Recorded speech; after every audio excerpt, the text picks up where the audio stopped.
It's okay, it takes time. Welcome back to Strong, everybody. I'm so excited to bring another amazing guest to our episode this week. We are traveling to Australia and meeting Koraly for an amazing story all about her life. Welcome, Koraly. Welcome to Strong. Thanks for having me, Maria. It's really lovely having you here, and I'm so excited to meet with you and hear all about your story. I know that you do a lot of things in writing and film, and you're also Greek Australian. I'm always excited to meet with people from all over the world, and it's very close to my heart to meet a fellow Greek. Well, I'm actually Greek Cypriot. Okay. Yeah, but yeah, it's really good to meet with you too. And I also really, especially during this period, I'm really enjoying connecting with people, especially women, Southern European women from, around the planet. Because I think, getting together, having conversations during this time is really important in helping us connect and stuff. So, yeah. I can't agree with you any more than that. I do think it's so important to be connecting at this time. All over the world, we're trying to get through the pandemic and hopes of a vaccine are nearby, but we're all still trying to find our way through these very unprecedented times. So I think the power of connecting globally as we are right now is helping. I know it's helping me, and I believe it's helping many people from all over the world. Today is about you. Today is about talking about your life story. I came across your profile on Facebook. We're part of a Greek community, a Greek Australian community, and I came across your story, and you really, you touched me in ways that guests don't always get to touch. There were parts of your story that I could resonate with, and without ruining it, let's start right at the beginning. What brings you to this episode? What brings you to wanting to share your story here at Strong? Well, I think for me, I want to connect with women, particularly women that have experienced what I've experienced, because when I was going through, a very difficult time in my life, I got married quite young and was very confused about leaving my marriage. And I really didn't have any role models around me or any really strong women that not only that were in my life that could understand me, but also just women in the arts that I couldn't see any stories reflected back to me. The experience that I was going through. How do you leave a marriage when when all your life you've been told like this is the path to life? How do you move away from that path and listen to your own voice? When you haven't been encouraged to listen to your own voice your whole life. You've been encouraged to listen to what the rules are for women and what patriarchy says we should do. So I guess I wanted to talk to you because I thought that, maybe I could reach more women, and I really admire, that you are doing this project, because I think it's important that, women see strong women, and that just helps them feel less alone when they're going through their own struggles. Koraly, talk to me about the struggle, because I know that I can understand what you're talking about. I think a lot of what I read about you was almost a mixture of what our community makes us believe that we should be doing or how we should be behaving, as you said, our role models. But also, I think that it might also have to do with the standards that we put on ourselves. And I remember a conversation with a family member and being told, well, Maria, who actually told you that you had to do this or that you couldn't do that? And I remember thinking, I couldn't put my finger on the words, but I understood the tone. I understood the assumptions. I understood what was expected of me, not because anyone sat me down and said, you have to, but it was almost an understandable expectation that I had to fulfill, or at least I believed I had to fulfill. Would you say that in your life that anybody sat you down and said, in order to be a good Greek woman, you need to, and when you get married, you must? Or do you believe that they were just assumptions that you made based on what your role models taught you? I think it's a mix of both. And I think it's also people telling you what not to do. You know, you're not allowed to have a boyfriend. You know, you're not allowed to go out on dates. You know, like you shouldn't have sex before you get married. You know, like don't do this, don't do that. And then you start forming a picture of what you should be doing, right?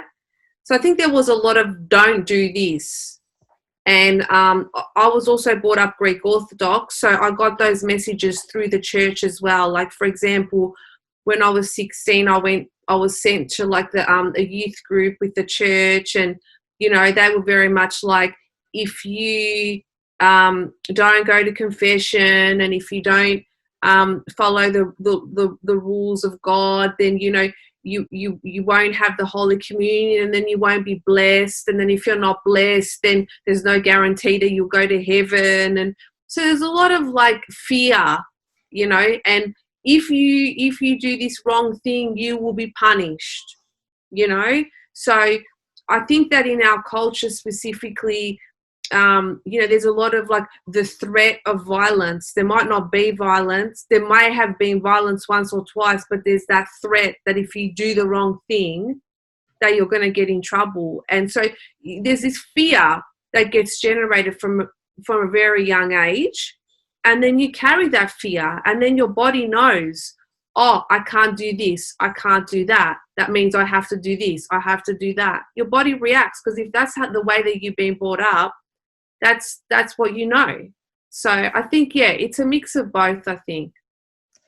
So take us back to your beginning. Can you remember being a young teenager? Yes. I think it's important that young girls and young boys, they don't just see what a successful person looks like at the finish line. They really need to understand what the journey looked like. And I think sometimes we don't educate the youth and help them to understand the path towards what they believe is a successful finish. So in order to do that, I like to take guests through the journey of their life. So if it's okay, I'd like to take you back to those early teenage years. And if you could talk to us a little bit about what it was like to be a younger you. What age are we talking here? Like, take us back to your early teens. Okay, so I don't know. I mean, I don't really have the best memory. That's one thing that I don't have, but I do remember specifically, you know, like getting in trouble if I did the wrong thing, and that fear very early on. With, you know, you were speaking about teaching the youth. You know, and I've got my own daughter, and I make sure that I teach her and I let her fall and get up. And, you know, there wasn't any of that. There was no opportunity to fall and get up and learn, you know. And I think that's really important for teenagers to go through those experiences and to make those mistakes, because then when you become an adult, you don't know how to look after yourself. You don't know anything. You've been raised in a bubble. So I would say, like, my teen self was raised in a bubble of you can't do this and you can't do that. And there was a lot of fear, I had, you know, I had anxiety, you know, from a very young age. So, you know, and I think things are improving, you know, like this was a long time ago. But I think it's important that we talk about these things, because there still are females who experience this kind of upbringing. So yeah. And where did that fear take you? How did it shape the woman you are today? That's a really interesting question because, you know, and I write a lot of poetry. Like, I'm mostly known for my poetry and my nonfiction writing, but I have been working on a novel for around about 15 years on and off, and I'm approaching the end. And it's a love story, and it's loosely based on an experience I had where I fell in love with a Cypriot man when the internet first came out, you know, and I wasn't allowed to have a boyfriend. So naturally, where was I going to go, you know? And yeah, it was an amazing experience, relationship, but it ended really badly because it was a secret and our parents didn't want us to really be together because then we'd have to move countries, and it ended in a really horrible way that really traumatized me. And so then, you know, I ended up just, you know, getting married for a lot of the wrong reasons. You know, like like a lot of, I find when I talk to women, it's either they got married young or they ran away from home, you know, like there's a lot of that, you know, oh, I couldn't move out of home. I wasn't allowed to move out of home. So, you know, I got married. So, you know, that's what happened to me. That was my journey out. I had that relationship, and then I got married because I just felt like it was the next thing to do, and I needed that freedom, and I thought that would give me that freedom, but it doesn't give you the freedom. So yeah. I think one of the topics that I have experienced personally, and I remember going through the experience, realizing that there weren't any stories of what it would be like to be divorced.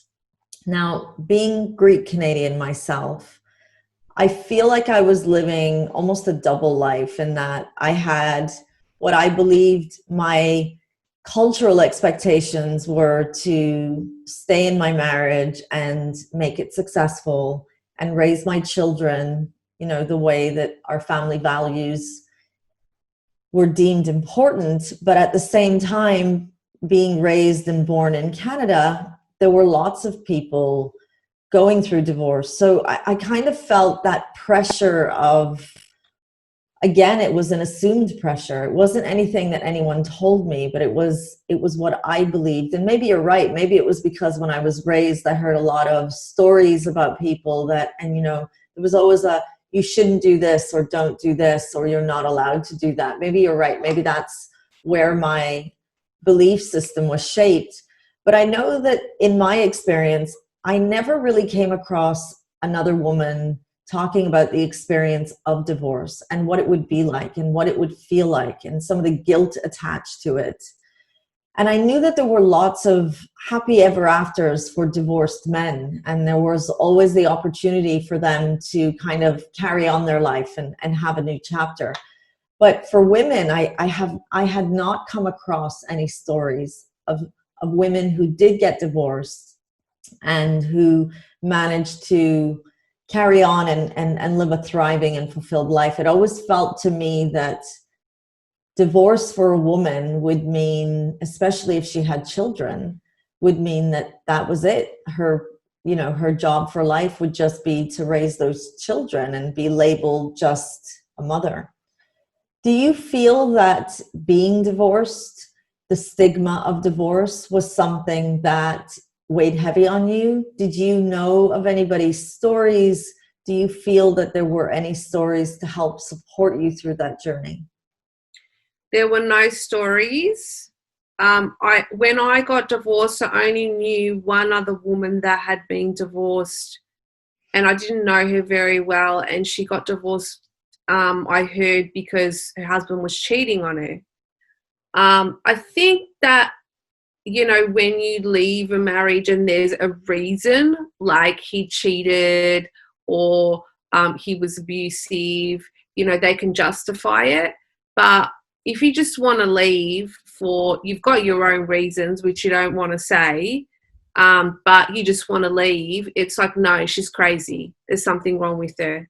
Like, she's lost the plot. And for me, because becoming a writer coincided with me leaving my marriage, it was the writings made you go mad.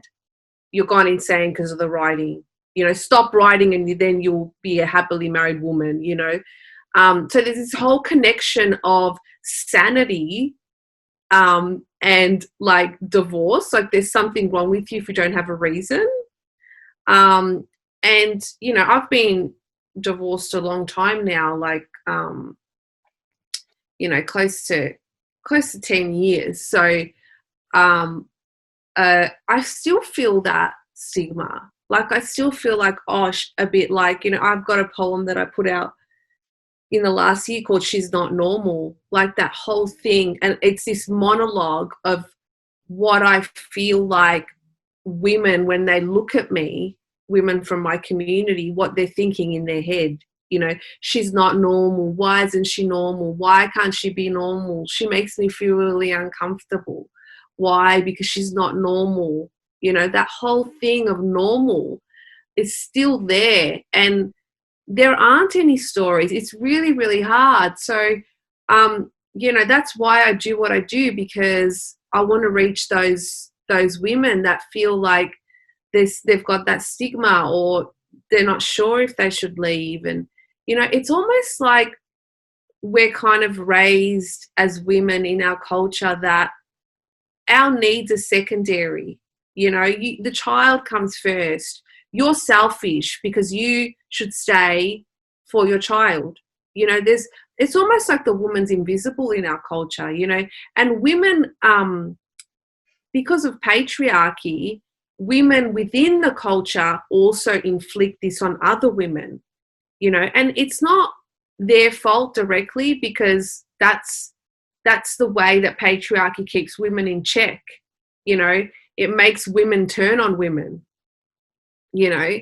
So, yeah, we do really need more stories about divorce and empowering stories, and, you know, Greek women being empowered. Like, you know, it's so interesting. Sometimes I feel like even in my work in the arts, like with dealing with other Greek men, it's like they just expect you to be this certain submissive, you know, person and not say what you think. And how dare you say what you think, and you're not intelligent because you're a woman. Like, there's still this perception that we are not as intelligent as them, you know. And it's terrible. Like, there's a really, really big gender imbalance in our community, and anyone who says there isn't is in denial, in my view. Like, there is. Like, we're the ones that had to make the sandwiches for them. We're the ones that had to, like, clean the house, and, you know, and the brothers and all that, and the guy cousins and whatever. We were the ones that cleaned the tables and stuff. They were just sitting there, like, and that still exists. When I go to a family function, you know, it's the women that clean up. It happens, and I clean up, because why? Because that's how I've been raised. Like, just because, like, I'm a feminist and I do all these things, when it's a family gathering, I'm still one of the women that picks up the plate, right? Exactly. I love the humor that's coming into this, and I think it's important that we always find that humor. Otherwise, life can really feel so heavy. But going backwards a little bit to this conversation of divorce, I know that when I sat down with my father and I spoke to my parents about what was going on in my marriage and how it was coming to an end, like you said, I didn't have that reason that, you know, he wasn't abusive, he wasn't cheating. And I kind of felt guilty about not having a justifiable reason. But what shocked me the most was my father's reaction. And for some reason, my father's reaction was the one that I was most worried about. My mom was also equally important, but the heaviness of disappointing my dad was really, really heavy for me. And his reaction really surprised me. It was so unexpected. I expected him to throw me back into the marriage and expect me to make it work. And what he said to me was, we will support you, whatever you decide to do.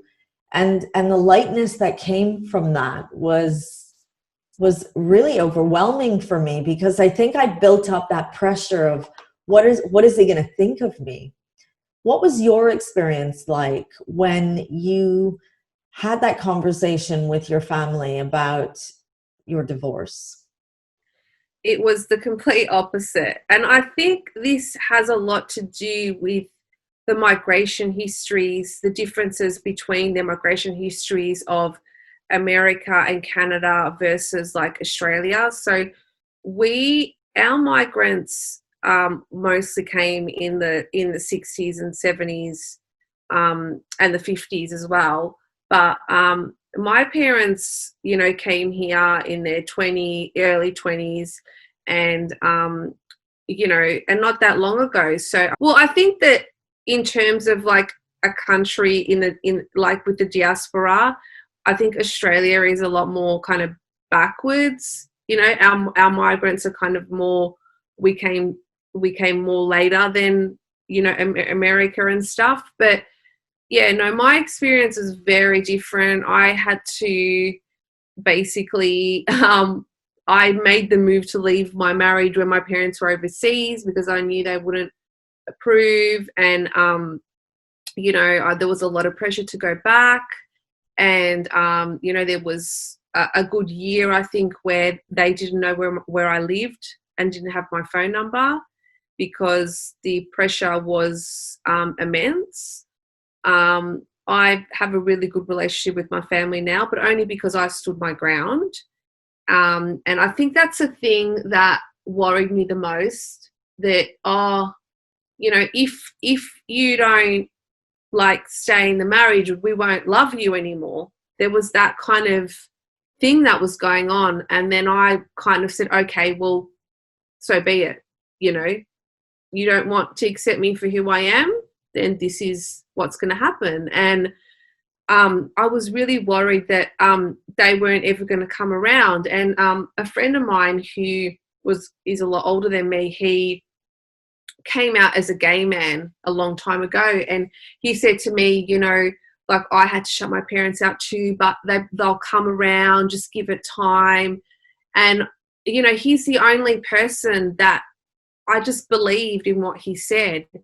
And it's true, they did come around, but it did really take years for them to come around. And that is a story for a lot of women, that it does take a long time for parents to come around and accept the decision. You're very lucky that you had that support. I didn't have that, unfortunately. And, it could also be because my parents are Cypriot. They came from very remote villages, were very traditional. My mum was sent to Australia to find a husband. She only had a year to find a husband, or she had to go back. So there was a lot of pressure on them to be married. And so, of course, they would want that for their kids. They see that as success. They see being married. That's it. Your life's set. You've got everything, So they were more, I think, worried for me and my future, so that's how it came across, unfortunately. But that's why it's important that we tell these stories, even though it's really difficult for me to tell these stories about what I experienced, because, I'm kind of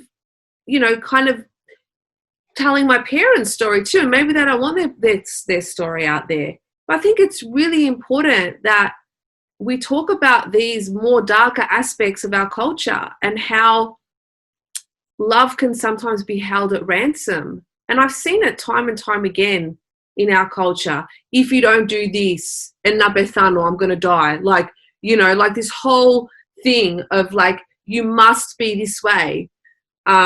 Or like, it's like love held at ransom. That's what I call it. And, I don't want any of it. That's why I tell my story and I tell the truth, because there'll be women out there that need to hear that, yeah, stand your ground. It's going to take time. It's going to be hard. It's going to be the most challenging time of your life. It was the most challenging time of my life, but we got through it. Now I am my own person. I'm a strong, confident person that has my own life, do my own thing, raising my daughter, and I have my family in my life too. They might not like that I talk about all these things, but well, I'm sorry, you put me through them, so I'm going to talk about them. So yeah. Another topic that we rarely hear about is co-parenting and the challenges of being a strong woman, respecting oneself, but also remembering that our children are experiencing the consequences of our behavior.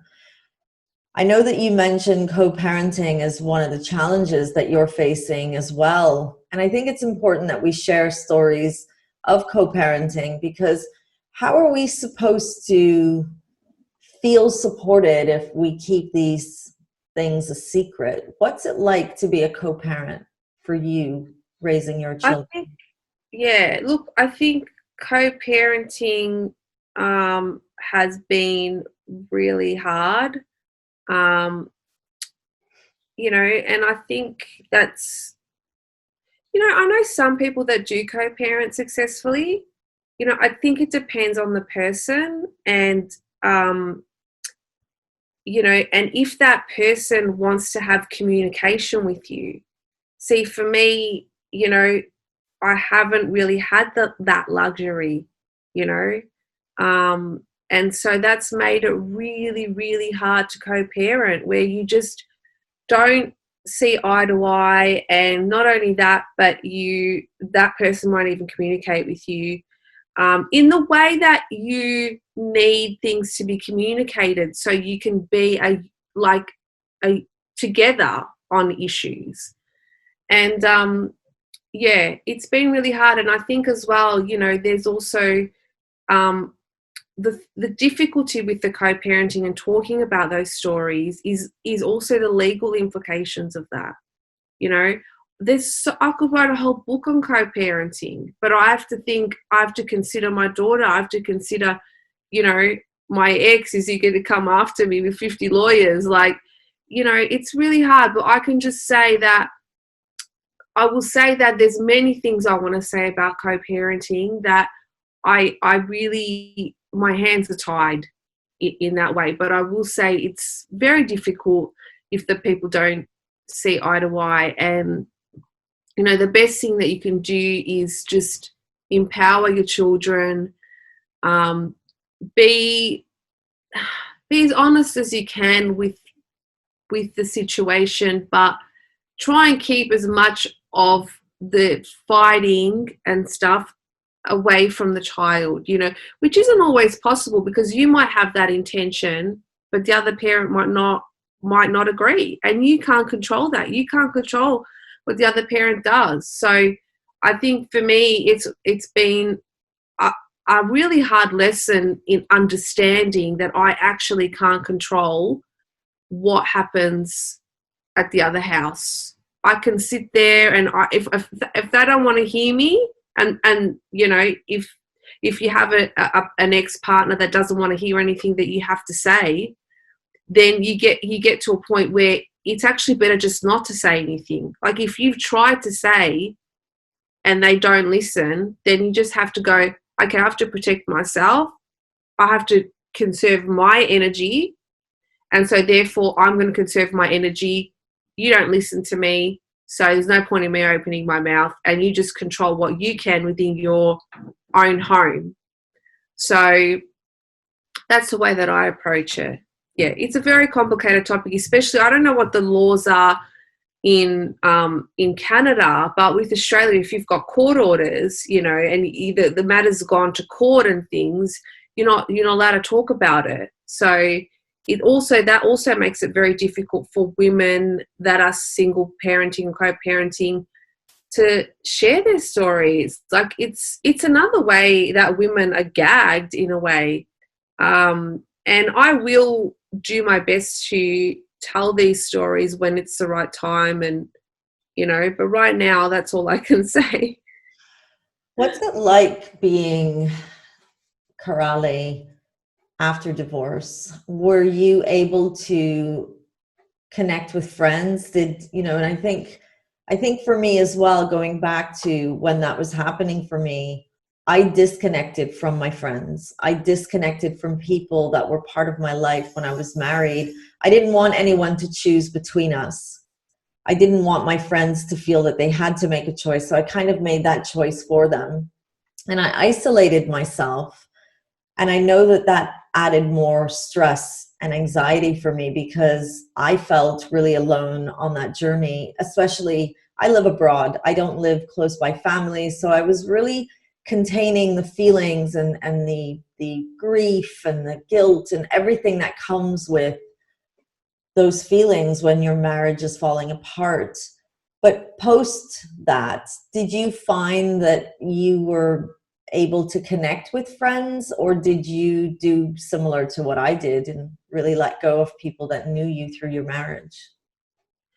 I think that I really didn't have any friends outside of his friends, and then the extended family, who had all thought that I'd gone mad. So I was also isolated. And what was really great for me, though, was before I left my marriage, I'd recently started a writing course. And so I had started making some friends in that course, and while also starting to perform poetry at poetry events. So what ended up happening was that I made new friends through the poetry community, and it all kind of came, it was all kind of entangled in the same thing, in that I would perform my poetry about what was going on for me, and then I'd meet people in the scene.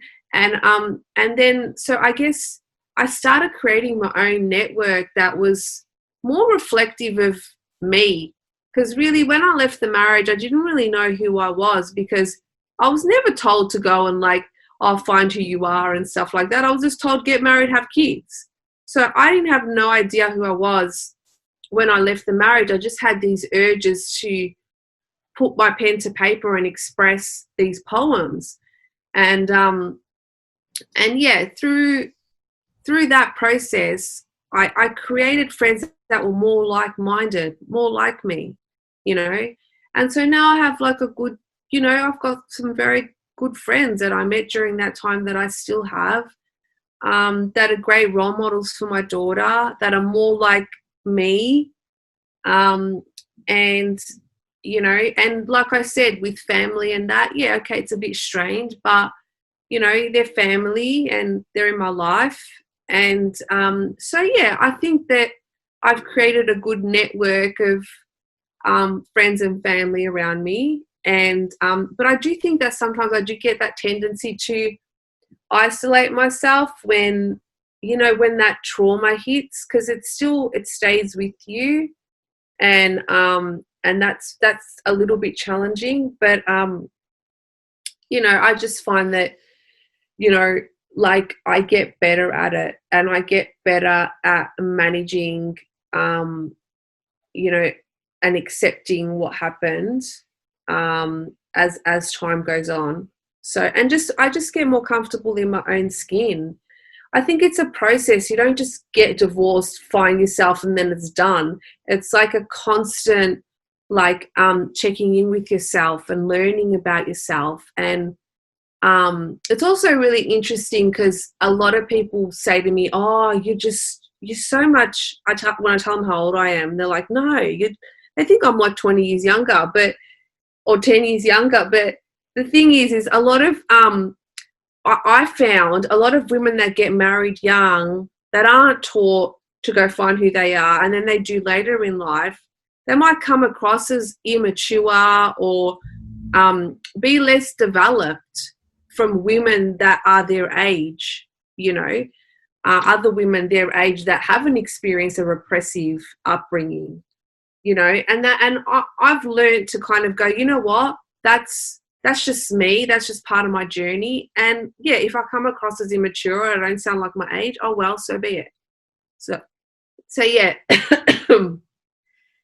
Walking into this interview with you today, I was reflecting on some of the topics that I'd like to talk about. And I love how we're having this really candid conversation about divorce and what it's like, because again, I really feel that we don't have enough of these stories.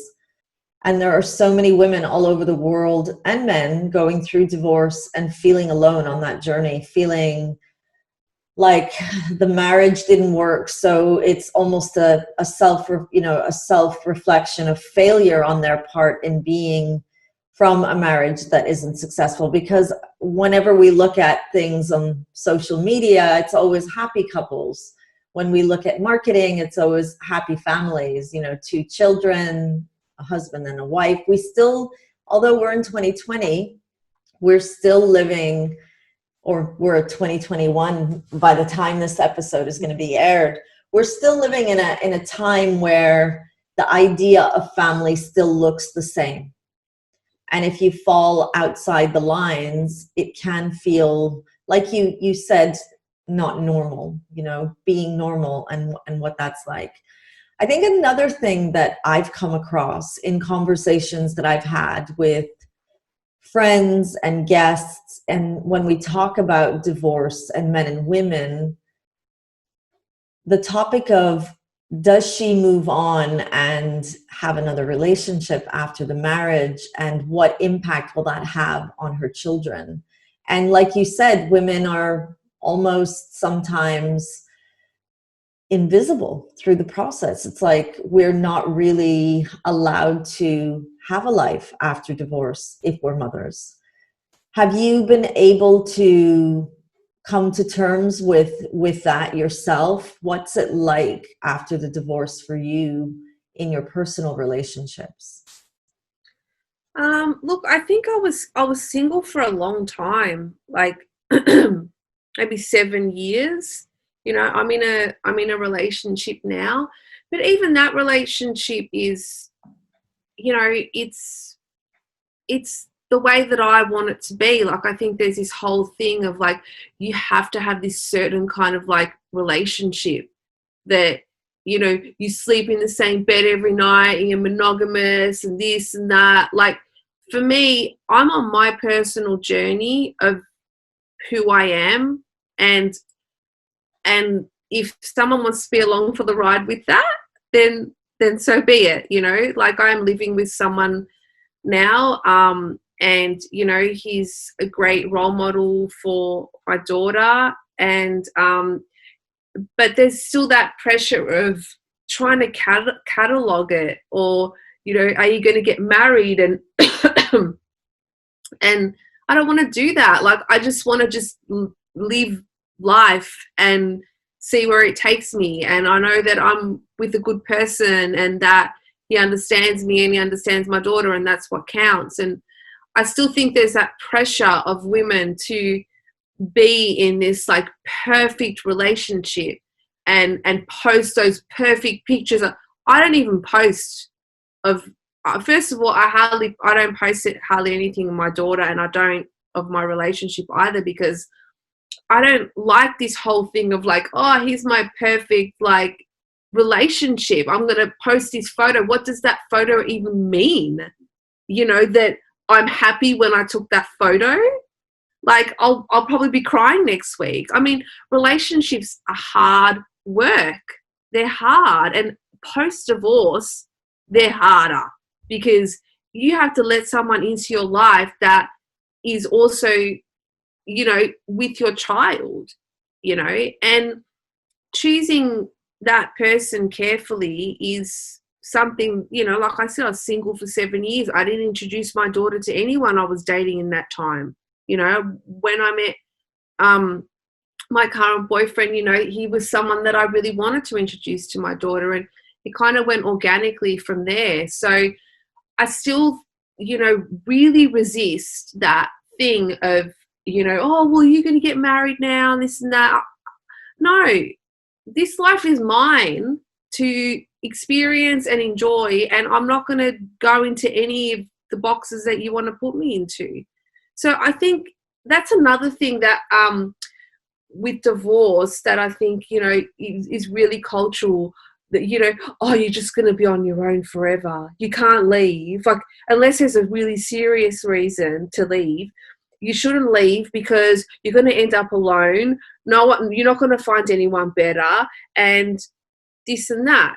There's no like empowerment of the woman to go, okay, well, maybe I will be on my own for a while, and then maybe for a couple of years I won't be, and then maybe I will end up with someone that I'll stay with until I'm 70.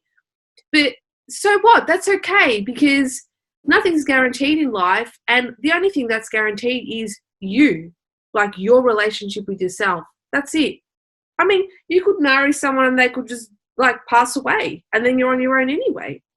So I think that whole thing of really putting that focus on my relationship with myself and where that takes me is the way that I've approached things. And when I first left my marriage, there was a lot of trauma and a lot of, that's why I wrote Love and Fuck poems, because I wanted to show that trauma of when you've had sex repressed in your life, when you've been told that it's dirty and disgusting and you're a sinner if you have sex before marriage and all this stuff. And then you get divorced, that all comes out.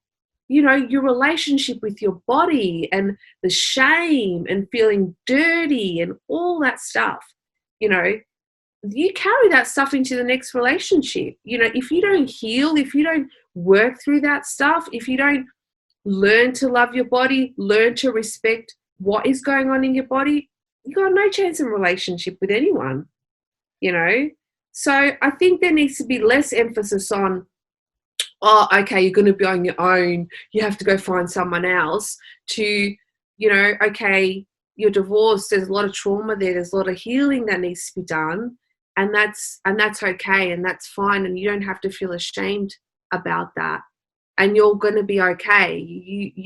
People survive.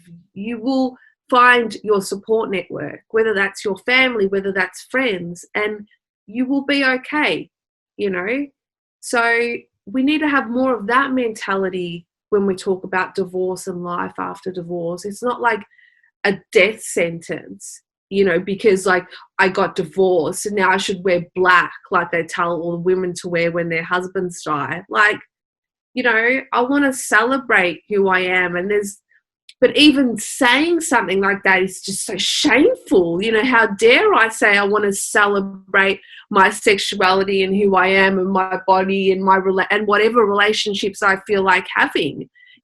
Why? Why can't I? I mean, when I was young, all the boy cousins and all the guys were like, they could just go and date whoever they wanted and have girls in their bedrooms and this and that. Oh my God, I couldn't even have a guy call the house, I thought, what the hell? This is my time to experience myself, and I'm not going to apologize for it. I've had like my whole childhood taken away from me by patriarchy. I'm not going to like have my adulthood taken away from me too, so that's my mentality on that. And these are great topics to be having, and I really hope that they open up conversations between parents and their children, because it's so important that the youth feel understood. And in order to feel understood, they need to be able to connect with role models that are experiencing or have experienced something that they're also experiencing. When I asked you, what would you tell your younger self? You said that you would tell your younger self not to worry about what other people think and just do what you want. Now that you can look back at your journey, do you believe that at any time during that time, if you had just done what you wanted, that life today would have been different for you? Yeah, I think so. I think my life would have been very different, but the major thing was that I just there was just no way I was strong enough or had the courage to be that way. Like when I look back on who I was just, I was not like I am today. I was just so afraid of my own shadow and afraid of making decisions. And so it really makes me sad when I think about it, because, yeah, my life would have been a lot different if I had the courage to be that way. But like I said, I just didn't have it. So the only thing that I can do now is encourage other people to just listen to their own voice and be true to their own voice, and express how amazing it feels to do that, even though it's scary and it's challenging. What is the alternative? To live a life where you're constantly being told how to live and just doing that and being miserable? Like, you've only got one life, so it's that voice of listening to that voice and your intuition and listening to you is something that as women we were not taught at all. Like, it was something completely foreign to me, and only something that I learned post divorce, so yeah, my life would have been different. What's it like being a writer and a performer and an actor? It's hard. It's hard on two fronts. I think, firstly, in the community itself, being controversial and not bowing down to the powers that be, like, just, it's really hard. It's also rewarding because you feel like you are making some kind of change, but it comes at a price, because, as you know from this interview, like, I'm putting my story on the line, and my family's quite conservative. So initially, when I became a writer, there was a lot of backlash, and people in my life wanting me to stop. So there's that, and there's also obviously the pressure, I guess, from the kind of mainstream culture in Australia for Greek women to produce certain types of art, like almost like My Big Fat Greek Wedding, where everything's happy and we're making souvlaki and stuff. And so when you're doing something different, they're just, they want you to be the good Greek girl. They just want you to make the souvlaki and shut up, basically. So when you're not doing that, that brings up all sorts of different challenges. So, yeah, it's challenging. I wouldn't want to be doing anything else. And it's fun because it's like, I don't know where I'm going to end up. And, I'm hoping that I can, I always have that hope that I will, achieve a level of success to make my parents proud and all that, because that whole migrant mentality of like, how much money is this making? And, buying a house and blah, blah, blah, but yeah, I still hold that kind of migrant mentality hope that, I will achieve the level that my parents will be like, I'm proud of you.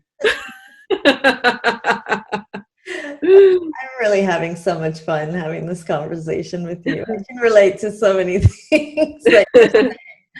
But I have to say that migrant mentality has also shaped who we are in how we are with other people. And I think that pride in being Greek or Greek Cypriot is something that I'm always going to be really, really proud of carrying. But with it, and I think in interviewing people from around the world in different cultures and communities, we're not very different to most people around the world. I think every culture, every community has their expectations, and that Yeah, migrant absolutely. mentality is something that we can all relate to regardless of where we come from.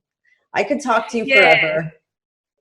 Yeah. I was just gonna say, yeah, like for example, like, you know, I recently wrote a poem called, you know, If I Was a Cool Greek Guy.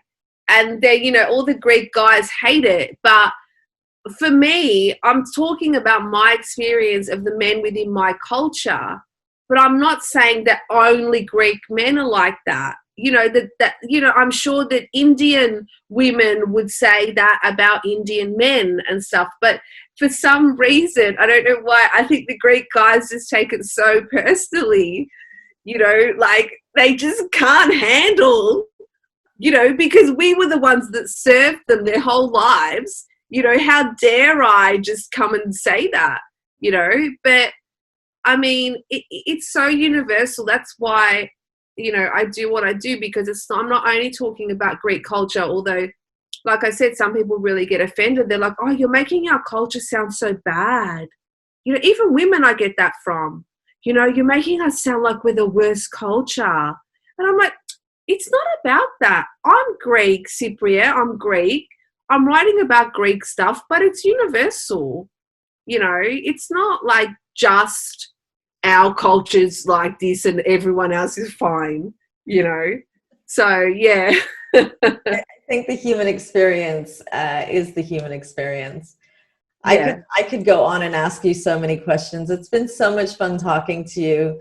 And Yeah. I'm really, really happy that we had this very candid conversation about being a woman, divorce, feelings of divorce. I think it's a conversation that we should be having more of, not only for the youth, but also for people experiencing it. I think one of the challenges that I've heard is if we talk about it so much, we're condoning it, we're making it okay. Mm, And I think yes. that that's something that we also have to be talking about, is that just because we're having the conversation, we're not out there saying, everybody, this is like the best, you should do this. What we're saying is, if you're experiencing this, these might be some of the experiences that you have. This was my story. And I think that's really, really important, especially with the rise in mental health issues in the youth. It is so important that they understand the passage of life is not always going to be smooth sailing. There's going to be bumps along the way, and how we can be resilient through those bumps will really, really depend on how supported they feel. And that's why I think having these stories and sharing them is so, so important. And that brings us to the end of an incredible conversation. Today we spoke with Koraly from Australia, and we talked about her life journey and lots of amazing topics in between. Thank you for watching. We'll see you all again next week here at Strong. And there's highs and there's lows, but don't try hide what you're feeling inside.